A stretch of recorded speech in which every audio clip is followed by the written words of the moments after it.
காதலனாக இருக்கட்டும், காதலியாக இருக்கட்டும், 18 வயசுக்கு மேல அவங்க தனிப்பட்ட உரிமை. வெட்கி தலை குனினுங்க, தலை குனினுங்க, தலை குனி. நம்ம எல்லோருமே சாமானிய மனிதர்களாக தலை குனிந்து நிற்கணும். ஏன்னா சகோதரி, நம்ம மண்ணில் தமிழ்நாட்டில் அது நடந்தது. அவன் எவ்வளவு கஷ்டப்பட்டிருப்பாங்க அந்த பொண்ணு பாருங்க, எவ்வளவு அசிங்கப்பட்டு. எஃப்ஐஆர் படிச்சுப்பாங்க.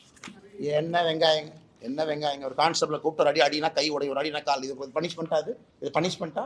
ஒரு மாவு கட்டு போட்டு எடுத்து போட்டோ கொடுத்துட்டா அப்படியே மக்களுடைய கோபம் அப்படியே தணிஞ்சு, அப்பா அவனுக்கு வந்து பாருப்பா, கை ஒரு கை உடஞ்சிருச்சு, மாவு கட்டி போட்டிருக்காங்க, கால் ஒரு கால் உடஞ்சிருச்சு, மாவு கட்டு போட்டாங்க. என்ன எல்லாம் 1980 கலைஞர் கருணாநிதி ஐயா திரைக்கதை வசனம் எழுதிட்டு இருக்காங்களா? உண்மையான அரசா இருந்தா 10 நாள்ல சார்ஜ் ஷீட், 11வது நாள்ல ஸ்பெஷல் கோர்ட்டை கூப்பிட்டு 15வது நாள் தண்டனை. நான் சொல்றேன், இந்த டிராமால எங்களுக்கு வேண்டாம். மாவு கட்டு போட்டேன், கையை உடைச்சேன், கால் உடைச்சு, இந்த டிராமால வேண்டாம் சார். 7 நாள்ல ட்ரையல் நடந்த கேஸ் இந்தியாவில் இருக்கு சார். 5 நாள்ல சார்ஜ் ஷீட் போட்டிருக்காங்க சார். ஒரே நாள்ல ட்ரையல் முடிச்சிருக்காங்க சார். நீங்க நினைக்கிற மாதிரி 1 வருஷம் 2 வருஷம் 10 நாள்ல ஒரு சார்ஜ் ஷீட்டை போட்டு ட்ரையல் நடத்தி தண்டனை வாங்கி கொடுக்க முடியும். பண்ணீங்களா? பிரிசன் மினிஸ்டர் என்ன சொன்னார் ரகுபதி? அண்ணாமலைக்கு பொய் சொல்வது மட்டும்தான் வேலையா? காலையாக வேலை.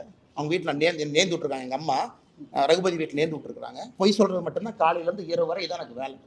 பிரிசன் துறையை கையில வச்சிருக்கிறேன். ஒழுக்கமா ஒரு வேலை செஞ்சிருக்கேன். அதுவரை தெரியாம நான் கேட்கிறேன். ஒழுக்கமா செஞ்சிருக்கீங்க? எங்கள் வேலை நாயை போல தப்பு பண்ணா கொண்டு வந்து மக்கள்கிட்ட வைக்கிறதா எங்க வேலை. பதில் சொல்றது உங்க வேலை.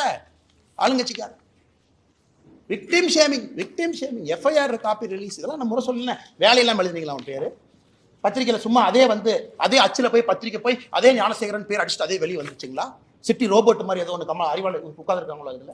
அதனால இது கம்பீரமா எடுத்துக்கணுங்க. ரொம்ப தப்பு பண்றாங்க. நாம ஒன்னொன்னும் அடுத்து அதை விட கொடூரமா இருக்கனால முன்னாடி நடக்கிறத மறந்தாச்சு. இதை விட அது கொடூரமா இருந்துச்சுங்க, அதனால இதை மறந்துறாங்க. அதனாலதான் வேறு வழி இல்லாம எங்களை நாங்களே வருத்தி கொண்டு முருகபெருமான்ட்ட போய் முறைகிறோம். வேற என்னங்க வழி?